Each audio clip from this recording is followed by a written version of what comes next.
Bonjour, bonjour à toutes et à tous. Je suis Raouda Taminou, la cofondatrice de la startup Optimium.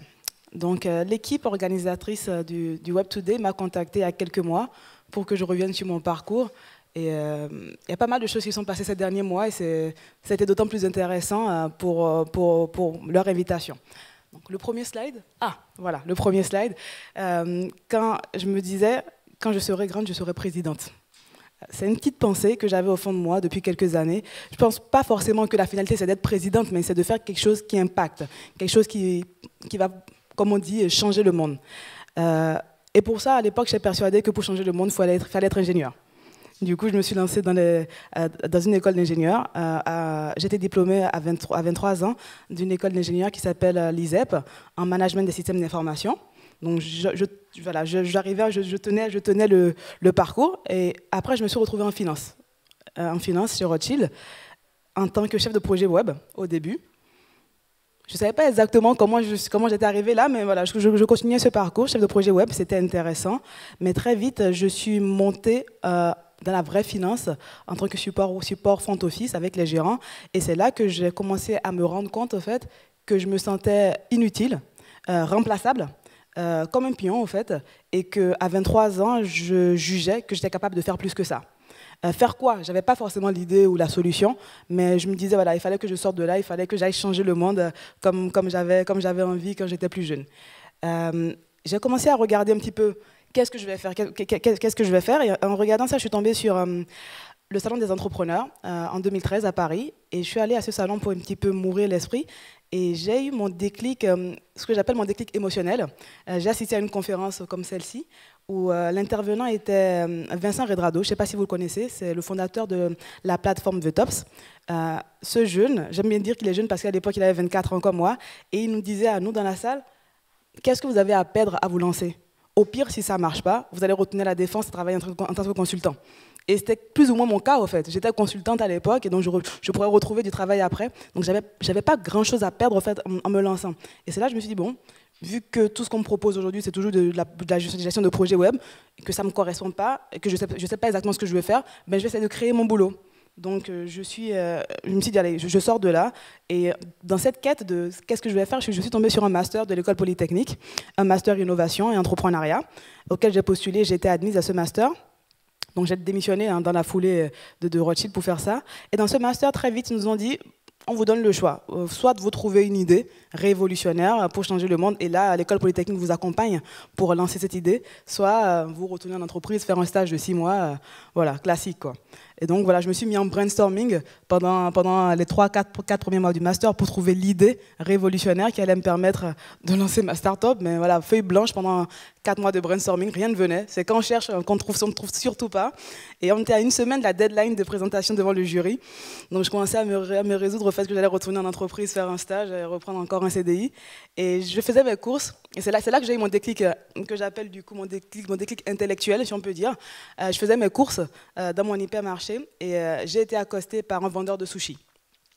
Ce vendeur de sushis, il accostait tous les passants du magasin, moins 50% sur mes sushis, un acheté, un offert.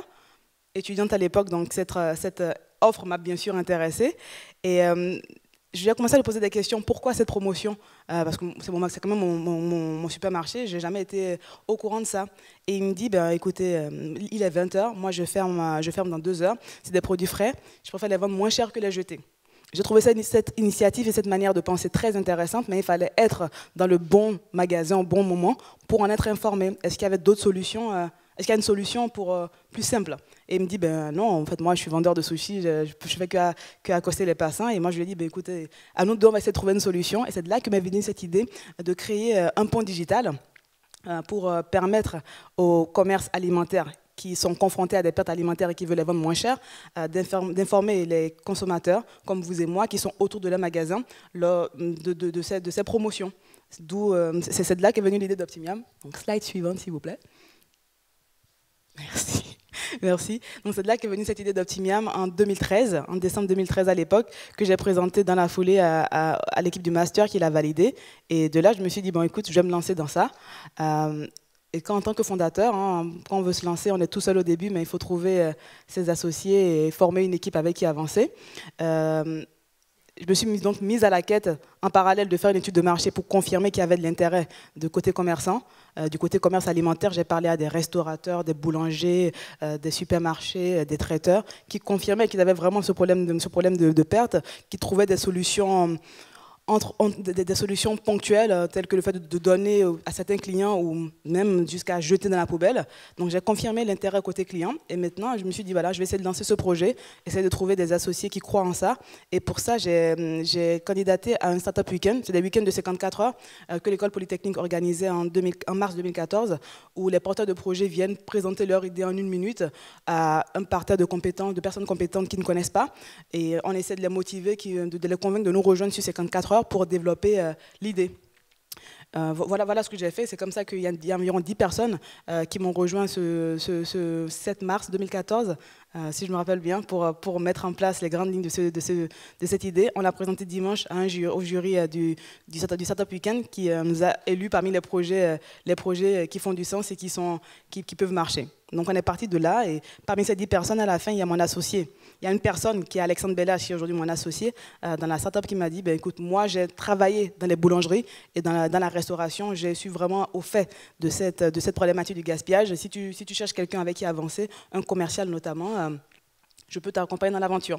Je ne le connaissais pas et c'est comme ça qu'on a cliqué et qu'on a décidé de continuer d'avancer ensemble. Mais très vite, voilà, avec une chef de projet, un commercial, on parle d'une application mobile, il fallait trouver un développeur pour mettre en place cette solution.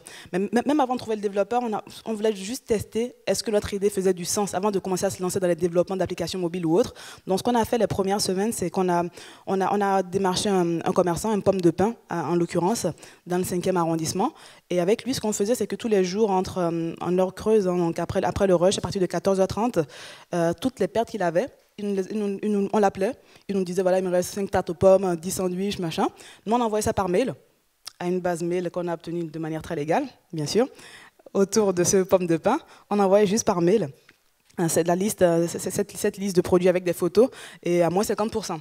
Et à la fin de la journée, on comptabilisait avec le commerçant le nombre de tickets de caisse qu'il avait eu de par cette envoi de mailing. Voilà, tout ça pour dire que pendant 1 semaine à 2 semaines de ce qu'on appelle nous notre MVP, avant de se lancer dans le développement de l'application mobile, on avait quand même 15% de personnes, sur 60 personnes à qui on envoyait l'email quotidiennement, on avait 15% de personnes qui venaient acheter ces produits à moins 50% tous les jours.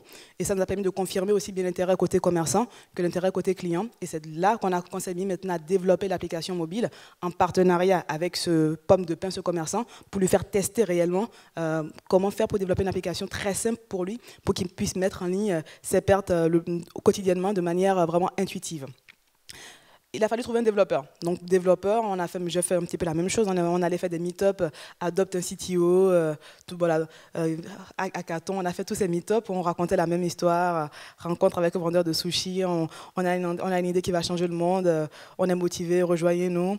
On a trouvé des étudiants de l'Epitech notamment, 2 étudiants de l'Epitech, Dev, iOS, Android et Backend. Qui y ont cru aussi, avec la seule promesse qu'on leur faisait à l'époque, je ne pouvais pas les rémunérer, donc la seule promesse qu'on leur faisait à l'époque, c'est de leur dire, contrairement aux stages que vous allez faire dans les grandes entreprises, la promesse en nous rejoignant avec Optimiam, c'est qu'à la fin, vous allez mettre en ligne une application qui va être sur les stores et qui va être téléchargée par plusieurs personnes, et même vos frères, vos sœurs. C'est la seule promesse que je leur faisais, le fait de valoriser réellement leur travail et qu'ils voient la finalité de leur travail dans un temps limité. Donc on a avancé comme ça pendant 6-7 mois. Le temps de développer la solution et de voir où est-ce qu'on va se lancer. On s'est lancé en octobre 2014, donc 6 mois après la rencontre avec mon associé, en test dans un arrondissement, dans le 5e arrondissement, autour de la fac de Jussieu, avec 3 facs en partenariat et 3 BDE justement pour qu'ils puissent relayer le message auprès de leurs étudiants. On a signé 10 commerçants, 10 commerçants autour de cette fac, dans différents types de commerces pour tester lequel était plus sujet à notre message. On est resté comme ça pendant 3 mois. 3 mois de test dans le 5e arrondissement. On a eu de très bons échos côté client, côté commerçant, ils arrivaient à vendre leur stock. Côté client, ils allaient en magasin, mais bon, il n'y avait que 10 magasins. Donc il a fallu maintenant commencer à s'étendre. Et pour s'étendre, il faut une certaine force commerciale. Et donc la réflexion a commencé à se faire sur comment est-ce qu'on trouve des commerciaux qui vont travailler avec nous, comment est-ce qu'on finance ces commerciaux, parce que Les commerciaux, il faut les payer. Il faut les payer pour qu'ils aillent sur le terrain faire du porte-à-porte, parce que le porte-à-porte, c'est très difficile pour atteindre les commerçants. Il faut vraiment être robuste pour ça. Et donc, il a fallu trouver un moyen pour se financer. Et la solution que j'ai trouvée à l'époque, c'était quoi? C'était en 2015. C'était de faire des concours de start-up. Du coup, je me suis lancée en parallèle pendant que je gérais l'équipe et je gérais le projet. Je me suis fixé l'objectif de faire un concours par mois. Un concours de start-up avec l'argent à la clé, bien sûr. Parce qu'on avait besoin d'argent pour avancer. Et c'est ce qu'on a fait, un concours par mois. Et sur l'année 2015, on a remporté pas mal de concours, ce qui nous a rapporté globalement 125 000 euros. 125 000 euros avec des concours et de la subvention, avec ces fonds, on a réussi à financer l'équipe au début, recruter les premiers commerciaux, stagiaires dans un premier temps, commencer à payer les développeurs et Epitech qui nous ont fait confiance. Ils sont passés par stage, alternance, auto-entrepreneur, tout le parcours atypique d'une start-up pour tenir le coup.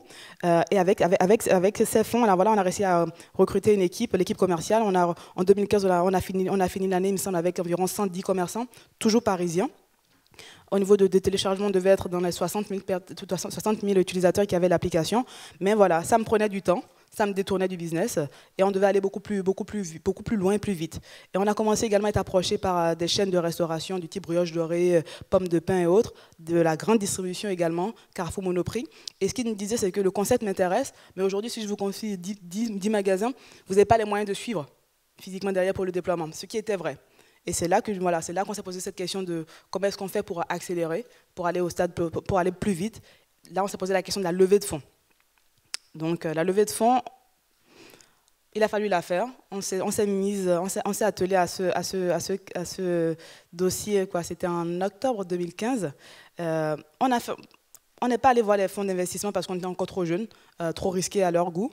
Donc, on a directement fonctionner avec notre réseau. Qu'est-ce que j'appelle notre réseau? C'est toutes les personnes que j'ai eu l'occasion de rencontrer durant ces concours et ces interventions. Toutes les personnes qui nous ont dit à un moment donné, si vous cherchez des fonds, contactez-nous. En faisant le point dans cette liste de contacts, il y a environ 30 personnes qui étaient éligibles parce qu'on cherchait environ 600 000 euros. On a décidé de le faire avec des tickets de 50 000 euros.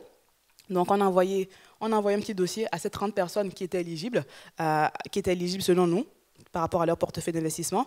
Il y en a 8 qui nous ont répondu, qui étaient intéressés. On leur a présenté le dossier. Le message était simple. Nous, aujourd'hui, Optimiam, voilà la vision qu'on a. On veut lutter contre le gaspillage alimentaire au niveau des commerces alimentaires. On a réussi à faire ça en un an. On n'est pas short en cash. On peut encore tenir. Mais aujourd'hui, on a besoin de votre soutien, de votre investissement pour aller plus vite, plus loin avec les gros acteurs. Donc, c'était globalement ça le message qu'on leur vendait. Donc, sur les 8 qui étaient intéressés, on a fait des Skype avec eux. Ça a duré environ 3 mois. On l'a fait en 3 mois et sur les 8 qui étaient intéressés, 4 nous ont fait une proposition. On a retenu 2 business angels qui ont mis 600 000 euros dans Optimiam. Et il y a la BPI qui a suivi derrière avec 200 000 euros. Donc, on était parti avec un capital d'investissement de 800 000 euros pour attaquer l'année 2016. Et là, on est retourné du coup voir les grands acteurs, toutes ces chaînes de restauration et les supermarchés qui croyaient en nous, mais avaient besoin de plus de preuves pour nous faire confiance. Donc, l'année 2016, on s'est diversifié. On n'était plus qu'avec des petits commerçants indépendants. On a ouvert également aux supermarchés et aux chaînes de restauration rapide. Et on se déployait sur ces rythmes. On a fidélisé, on a confirmé l'équipe qui nous a fait confiance depuis le début, qui sont passés en CDI, finalement, après les stages et les contrats d'auto-entrepreneur. Donc, l'équipe est passée en CDI. Et c'est ce qu'on a fait sur l'année 2016, signer des partenariats, continuer à signer des partenariats. On a fini l'année 2016 avec environ 500 points de vente partenaires, en se concentrant toujours sur l'Île-de-France, parce que le plus dur dans notre business, c'est de mailler parce qu'on s'est rendu compte que nos utilisateurs ne se déplaçaient pas à plus de 300-500 mètres. Donc on devait forcément mailler. Donc on s'est beaucoup concentré sur l'Île-de-France avant de commencer à se diversifier dans d'autres villes françaises. Voilà ce qu'on fait chez Optimiam. Il s'est passé quelque chose. Comment dire? Il y a quelques mois, moi j'ai fait le bilan. J'ai fait le bilan à mon niveau. J'ai lancé Optimiam quand j'avais 24 ans. Aujourd'hui, à la fin de l'année, j'aurai 28 ans. Voilà, j'aurais 28 ans, j'ai fait le bilan pour savoir où j'en étais, où on allait dans Optimiam et ce que je voulais faire. Et je me suis rendu compte au fait que je me suis fait rattraper par mon côté aventurier et que j'avais besoin de me lancer dans une nouvelle aventure, de répondre à d'autres problématiques, d'apporter de nouvelles solutions des problèmes existants auxquels je suis confrontée encore. Donc j'ai pris cette décision de me dire qu'il est peut-être temps pour moi de passer à de nouvelles aventures, mais toujours en consultant l'équipe pour savoir si c'était capable de continuer sans moi. Parce qu'au final, on n'est pas rentable encore, on est loin d'être rentable, mais on sait comment ça fonctionne aujourd'hui. On sait qu'un commercial peut signer tel nombre de commerçants à la fin du mois. On sait combien ça nous coûte pour acquérir un utilisateur. Donc maintenant, il faut déployer et aller plus loin. Et donc c'est à ce moment que je suis arrivée où je me dis, bon, tu as créé un truc, tu ressens le besoin d'aller faire autre chose. Déjà, est-ce que c'est normal? Je me suis beaucoup remise en question. Toi qui as convaincu plein de personnes de te rejoindre sans être payé, qui t'ont fait confiance, est-ce que c'est normal que tu aies ce sentiment de vouloir passer à autre chose? C'était difficile parce que je devais continuer à signer des clients, continuer à faire à l'aider l'équipe. Mais de l'autre côté, je sentais que je voulais passer à autre chose. Et qu'est-ce qui s'est passé? Slide suivante. C'est fini, il n'y a plus de slide après ça. J'ai fait un petit voyage. Je me suis dit, allez, je vais me lancer, je vais aller monter le Kilimandjaro. Je ne suis pas sportif du tout, je n'ai pas le temps de faire du sport. Mais je me suis lancé ce défi. Je suis partie en Tanzanie il y a 1 mois et demi. Ça a duré 6 jours. C'était les 6 pires jours pour l'instant de mon existence parce que je n'ai jamais campé. Je ne campe pas, je ne fais pas, c'est pas pour moi. Voilà, on va dire ça comme ça, mais je me suis retrouvée toute seule avec moi-même. Bon, toute seule, il y avait un porteur et des guides, hein. Il y avait un guide et des porteurs plutôt, dans ce sens. Mais voilà, je me suis retrouvée toute seule, plus de téléphone, plus de connexion, vraiment toute seule. Je pense que c'était peut-être la première fois que ça m'arrivait depuis très longtemps, d'être juste déconnectée pour faire le bilan et savoir est-ce que je prends la bonne décision en sortant. Et à la fin de ces 6 jours, quand je suis arrivée sur le plus haut toit de l'Afrique, j'ai juste confirmé que oui, au fait, qu'au final, voilà, j'ai réussi à générer un mouvement, à convaincre des gens de me rejoindre, à développer quelque chose. Je sens le besoin d'aller vers de nouvelles aventures, donc je vais le faire. C'est pas quelque chose de courant, mais voilà, je vais le faire, je vais l'assumer. Il faut juste que la transition se passe bien au niveau de mes investisseurs et de mon équipe, et ça s'est très bien fait. Ils ont repris le relais. Je suis quasiment sortie d'Optimiam, voilà, en leur permettant de se développer, d'attirer de nouveaux profils. Et moi, je vais passer à de nouvelles aventures. Et avec le Kilimandjaro, ce dont j'ai pris confiance, c'est que voilà, aujourd'hui, je veux m'atteler à faire des choses qui ont de l'impact. Les choix que je veux faire dorénavant et les aventures dans lesquelles je vais me lancer, bien qu'Optimiam ait de l'impact, c'était ma première aventure. Là, dorénavant, je veux confirmer ça, continuer à avoir de l'impact et laisser un héritage par rapport à ce que je fais sur mon bref passage sur cette terre. Voilà un petit peu mon aventure. Merci beaucoup.